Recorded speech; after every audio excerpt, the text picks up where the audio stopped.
Good morning, class. Please all stand. Let us have a prayer first. So, may I request Miss Marianida to lead us a prayer. Okay, sir. Last meet, please let us bow down our heads and feel the holy presence of our Lord.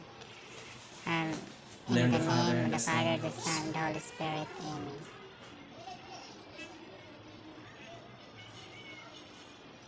Amen. Amen. May the Father, the Son, and the Holy Spirit. Amen. So, thank you, Miss Marianida. So, good morning, class. Good morning, sir. By the way, I am Jone R Basilan and I am your math teacher for this morning. So, how are you today? Fine, sir. It's nice to hear that. Okay, so everyone, please take the proper seat and I will take your attendance. Okay? So, say present if your name is called. Right? So, let us start with Alciso, Present, sir. Alboro, Present, sir. Almano, Present, sir. Bunyel, Present, sir. Cuadrado, Present, sir. Correag, Present, sir. and Zamora. Present, sir. Okay, so very good. You are a perfect attendance this morning. So very good, class. Okay, so we will read first our classroom rules. So everyone, please read. The using of cell phones is not necessary. Listen when someone is talking, respect each other, and raise your hand if you want to answer or you have something to say. Okay, so are the rules clear to you? Yes, sir. Okay, thank you. So class, we will have another topic this morning. But before we proceed, we will have first a brief review. So who can give a recapitulation about the lesson we discussed last meeting? Sir, Oh yes, Miss Corayag. it was all about measures of central tendency. The measures are mean, median, and the mode. The mean is the average of the data set. The median is the middle term of the data set, and the mode is the most frequent value of the data Yes, set. thank you for that, Miss Corayag. So, this time, I want you to play this game. This game is what we call 4 picks 1 word. So, I will group you into 4 groups, alright?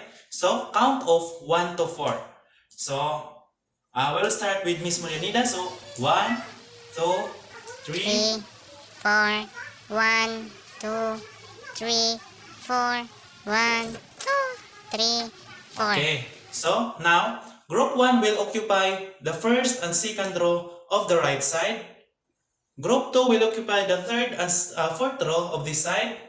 Group 3 will occupy the first and second row of this side. And group 4 will occupy the third and fourth row of this side. So come on, move silent and quickly. Okay? Right? Okay, so are all good? Yeah, okay. So, the mechanics are very simple, right? So, the first one is each level displays 4 pictures linked by 1 word. So, the second, the player's aim is to work out what the word is from a set of letters given below the pictures. Okay? So, the third one, raise your hand as a group to indicate your response. So, the first one that will raise their hand will be recognized. So next, the group who will get the correct answer will be given 1 point. And the group that has the higher points will get a prize. Right? So the prize is already here. Okay? So now, let us start with the first picture. The first picture. Sir. Yes, group 2. Sir, measure. Okay, so measure is correct. So right, so 1 point for group 2. So next picture. Sir. Oh yes, group 1. Sir, position. Okay, so position is correct answer. Alright, so 1 point for group 1. Next picture.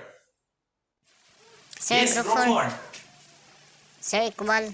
Okay, so equal is the correct answer. Alright, so group 4 also have another 1 point. So next picture. Please see the picture. Sir. Okay, group 2. Sir, divide, sir. Yes, the correct answer is divide, and that's correct. So, 2 points for group 2. Next picture. Sir. Yes, group 3. Sir, lower. Okay, lower is correct. Right, so 1 point for group 3. So only group 2 have that 2 points. So the last picture.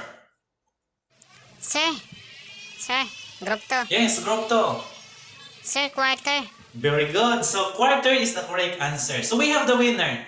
We have Group 2 as our winner, right? So Group 2, please claim your prizes here. Okay. So what words did you encounter from this activity?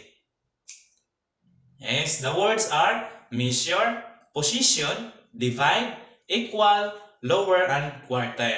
Diba? And then, okay, actually, guys, those words are connected to each other because it is a part of our lesson this morning. Okay? So for this morning, it is all about measures of positions on quartile. So, at the end of this lesson, you are expected to, first, determine the quartiles, quartile 1, quartile 2, and quartile 3 of an ungrouped data. Second, solve quartile value of an ungrouped data. And lastly, appreciate the concept of measures of positions in real-life situations. Okay, so since that we have know already our learning objectives, these times we will have an activity. So please prepare yourself. Now, get 1/2 crosswise of paper and answer the following. So you may use any method to answer the following questions. So here is the directions. Identify and give what is asked in the problem. Okay? So please see the problem here. Right, so we have the given set of data. Okay? So the data is 20, 23, 38, 44, 48, 58, and 69. So that is the set of data given in our activity, right? So the first question here is, what is the lower quartile or the quartile 1? Okay? And the second question is, what is the upper quartile or the quartile 3? And the third question is, what is the middle quartile or the quartile 2? Okay? So, please see the questions about this screen and you can start answering. I will give you 5 minutes to answer this activity. Alright? Is it clear to you? Okay, so you may start now. Okay guys, time is up. So, pass your paper. Okay, so pass. Your 5 minutes is already done. Alright? Okay, so now, what do you feel with this activity? Fine, sir. So what is your basis in identifying quartiles in the dataset? Miss Cuadrado.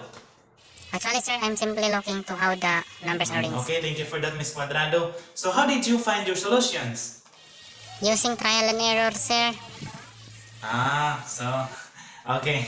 So now let's dig deeper. Okay? So before we go to our discussion, let's define these terms first. So what is measure? Right? So anyone? Sir, Oh, yes, Miss Marayan. measure for me is all about an amount or degree of something. Yes, correct. So thank you for that, Miss Marayan.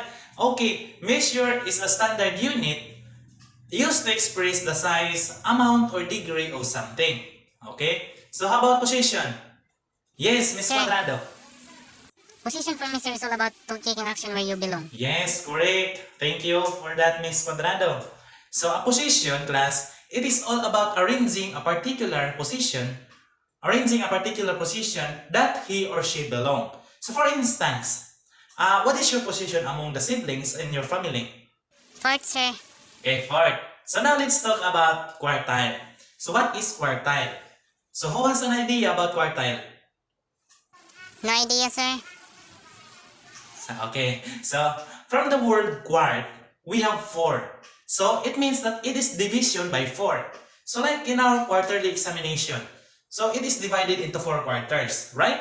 So it is categories of first quarter, second Second quarter. quarter, third quarter, fourth quarter. So yeah. So now let's discuss about the quartile. So please read the definition for quartile. So The core points is divided into distribution into 4 equal okay, parts. so that is quartile. Now, please take a look with this figure. So it is emphasized in this figure that we have 3 quartiles, right? So the lower quartile or quartile 1, the middle quartile or the quartile 2 or median, and the upper quartile are the quartile 3. So the difference between quartile 3 and quartile 1 the interquartile range. So that's the interquartile range. So from this figure, it is shown that 25% of the data has a value of less than or equal to quartile 1. Okay? So, the next is 50% of the data has a value of less than or equal to quartile 2. And 75% of the data has a value of less than or equal to quartile 3. So, that is the 3 quartiles in this figure, right? So, we have the formula for getting quartiles. So, the first formula, the formula for getting quartile 1. So, when we get the quartile 1 or the lower quartile, it is quartile 1 is equal to 1/4 times n plus 1 term. Right? So, that is the formula for quartile 1. So, next, the formula for quartile 2 or the median is quartile 2 is equal to 1/2 times n plus 1 term. So, lastly, the formula for quartile 3 is equal to 3/4 times n plus 1 term.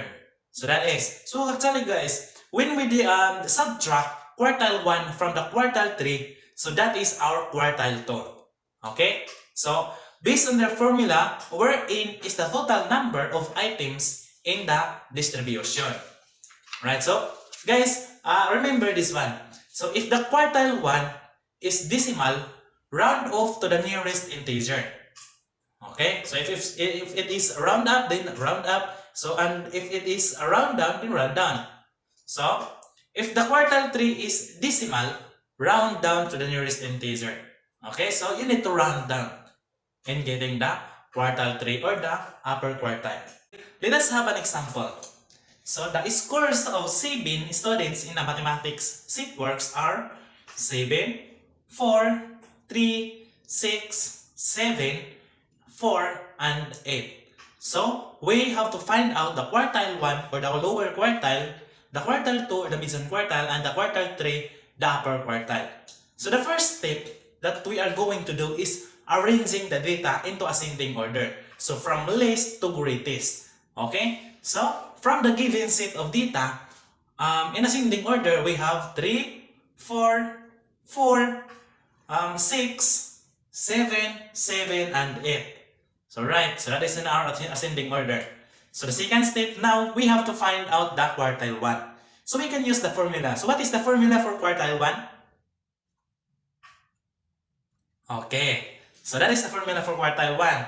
So now let us substitute the value of n to the variable n.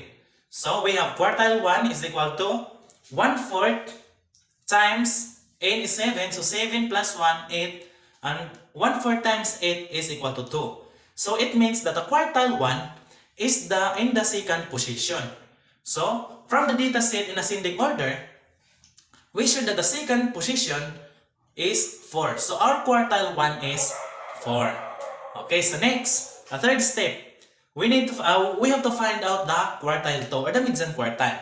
So instead, we will use the formula. So the formula for quartile 2 is quartile 2 is equal to 1/2 times n plus 1 term.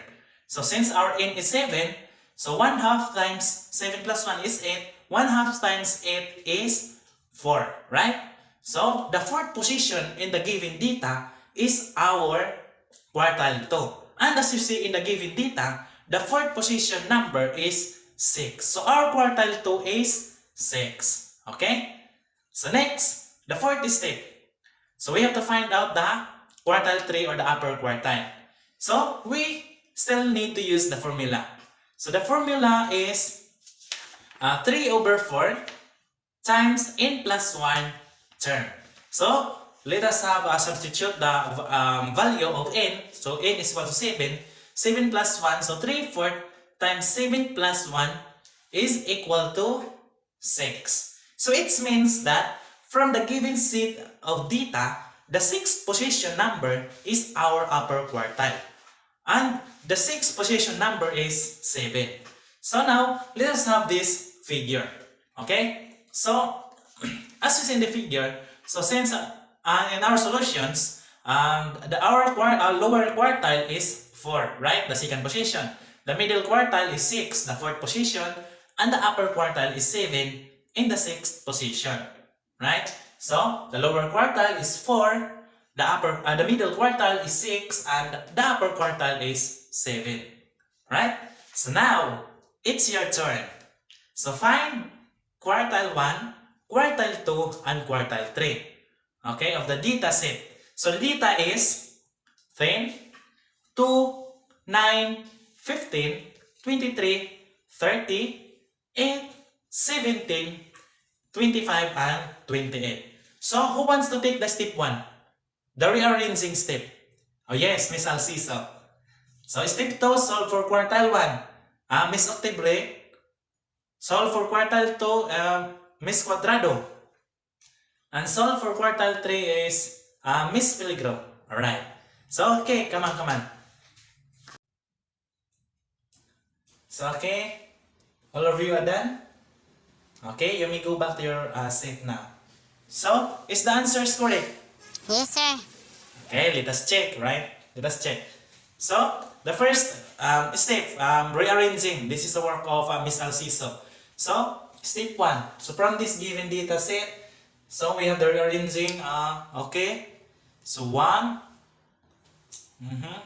2, 8, 9, 10, 15, 17, 23, 25, 28, and 30. Okay, so that is correct. That is our rearranging. Right? So next step, step 2, solving for quartile 1. So this is the work of Miss Octobre. Okay? So the formula for quartile 1 is equal to 1/4 times n plus 1. So our n here is 11. Yes. So we have 11 data, our value. So 11. So 1/4 times 11 plus 1, so 12 is equal to 3. Okay? So it means that 3. So the third position is the quartile 1. So the third position is 9. So this is correct. Okay? So next, step 3. Solve for quartile 2. So this is the work of Miss Quadrado. So step quartile 2 is equal to 1/2 times n plus 1. Okay, so n is 11. So 1/2 times 11 plus 1, 12. So 1/2 times 12 is 6, right? So the sixth data of our rearranging, the sixth position is, okay, so the sixth position is 17. So this is correct.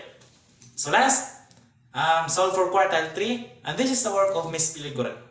Okay, so quartile 3 is equal to 3/4 times n plus 1.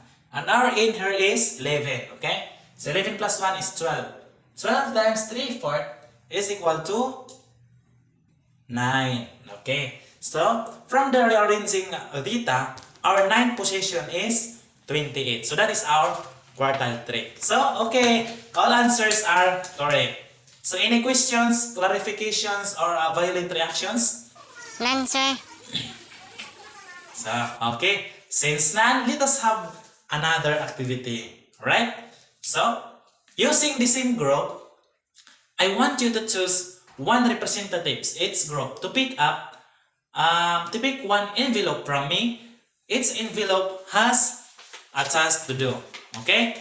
So, inside these envelopes are problems for you to solve. And also, it has a way on how you present your work in front, like dancing, singing, and others. So, understood? Not really, sir. Okay, so let me clear to you this one. So, okay, so in other words, you may present your work in a creative way, given in the envelope. This envelope. Okay? So Okay, you sir. have 2 to 3 minutes to present your work. So, and will be graded according to this criteria. So, your work is graded according to this criteria. So, our criteria is content, creativity, presentation, and participation. So, for content, we have 20%. Creativity, we have 10%. Presentation, 15%. And cooperation is 5% with a total of 50%. Okay? So, Do you already choose your representatives? Okay, so you can get her. Okay, so first group. Okay, second group. Third group and fourth group. Alright, so go back to your groups. So now you start discussing with your group mates. So I will give you 5 minutes. After the 5 minutes, we will proceed to the simulations. Okay, so you will present by rap, singing, etc. Whatever you want in a creative manner. Okay, so your time starts now. Discuss it to your groups. Okay guys, your time is up. Okay, so time's up. So now we will proceed to simulation. Right? So since that I have seen that you are already organized, we will start with the first group. Okay? So the first group, you are going to present your work now. So your problem here is okay. So you are going to know what is the quartiles of the scores in your mathematics class of your 5 friends, including yours. Okay? So the scores are 3, 5, 6, 8, 8, and 10. Okay? So find the quartile 1, quartile 2, and quartile 3. So now, the floor is yours.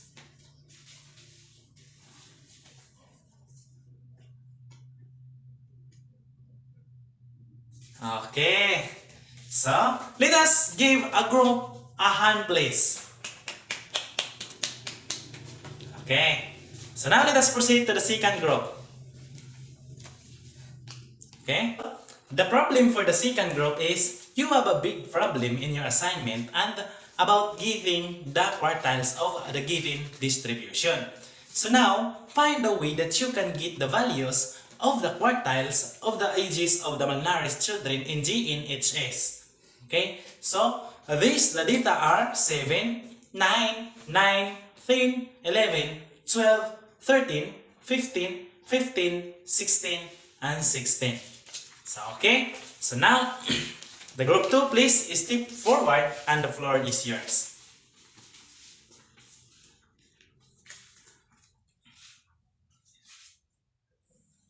So, okay, so let us give the group a hand, please. Alright, so now let us proceed to the third group. So, what is your problem? So, the third group, okay. So, the problem for the third group is you want to know how to easily solve a problem on quartile. So, you invite a celebrity to give you tips on how to solve quartiles given a sample problem. So, find the quartiles of the scores of 7 students in mathematics remedial class. So, the scores are 5, 5, 6, 7, 8, 9, and 10. So now, the group 3, please step forward and the floor is yours. Present your work.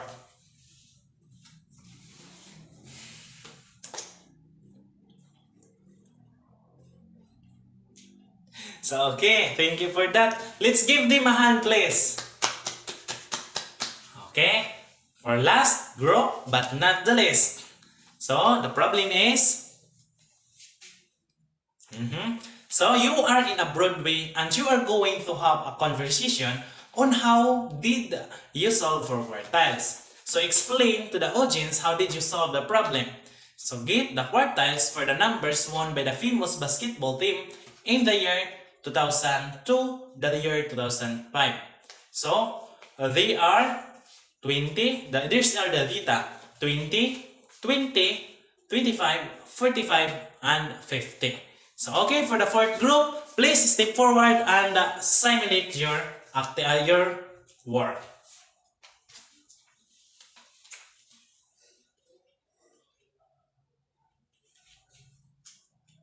So okay, thank you for that. Let's give this group an engine clap or a hand clap. Since we don't know how to clap an engine. Okay, so a hand clap. So let's give a clap for everyone for a job well done. Okay, so what did you feel in the activity? Sir, Yes, mas sumaoy. We feel excited because we didn't know what to do, but we make it. Yes, thank you. So what do you learn in the activity? Anyone? Sir, Oh yes, Miss Korean. Miss we Korean, learned that there's yes. various presentation in math, sir, not solutions only. That's right. In math, we can have presentations, not just solving and answering sheet works. Okay, so I will give you now your scores. So, in your presentations, the group 1, your score is 48 over 50. Group 2, your score is 49 over 50. Group 3, your score is 48 over 50. And last but not the least, your group 4, your score is 48 over 50. So let's give a big round of applause for everyone. So, as a recap, our lesson this morning is all about Measures of position and quartiles. it is really important for us to know or to study the measure of position for us to be guided and at all the time. So for us not to be ignorant. Okay? So thus measures of position really exist in real life. Yes, sir. Okay, so how can we apply it or where can we find it in the real world? When getting our grade, sir. So how? When we get the position of our grades. Yes, thank you for that. So we can determine what subject we need to give focus to have a higher grade. So I will give another scenario for measures of positions. So when your 15 classmates will fall in line, okay? So we arrange them in ascending order. So from smallest to tallest, right? So what is the position of the 8th person? 8th person. Quartile 2, sir. Are you sure? Yes, sir. Yes, correct. So how about the 12th person from the shortest to tallest? Quartile 3, sir. Is that correct? Yes, sir. Yes, correct. Very good. Very good. So another game. Another. So game in basketball. So who will play basketball here? Me, sir. Okay, so how many quarters does the game have? 4, sir. Yes, very good. A basketball is divided into 4 equal parts. So what are those? First, second, third, and fourth quarter. Yes, so in a quarter, how many minutes does the game have? 10 minutes, sir, as to other quarters. Very good. So did you understand the concept of quartile? Not really, sir. So okay, I will ask this question again to make you recall your lesson. So, what are the positions of the quartile? Lower, middle, and upper quartile. In other words, what do you call the middle quartile? Is it median? Is that a question or an answer? Median, sir, median. Yes, very good, correct. So, since that I see that you are really get a lesson or knowledge from this discussion, so let us proceed now with our activity, last activity. Okay. So now, this is an activity assessment for you, for everyone. So this is an individual assessment. Okay. So now get one half crosswise and answer these following questions. So 1. Find the lower quartile and upper quartile of the data. The number of these taken by its 11 employees to finish a job were 32, 39, 27, 23, 42, 35, 42, 29, 46, 37, and 42. So that is the first question. So now, the second question is, find the quartiles on the problem. A group of students of Z in each age obtained the following scores in their statistic quiz. So, their score are 8, 1, 4, 5, 2, 3, and 6. So, those are the 2 questions that you are going to answer. So, okay, so do you have already your paper and pen? Alright, so please take a look at the problem in the screen, right? And you may start answering now. So I will give you 5 minutes.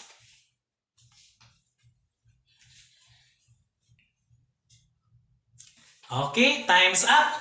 So your 5 minutes is over. So let me collect your paper. Right? So please pass your paper in front.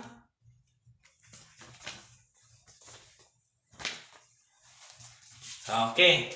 So last, we have an assignment. So assignment, research and study in advance about measures of positions on these sides. Since that we are already done with quartiles, so let us proceed with these sides.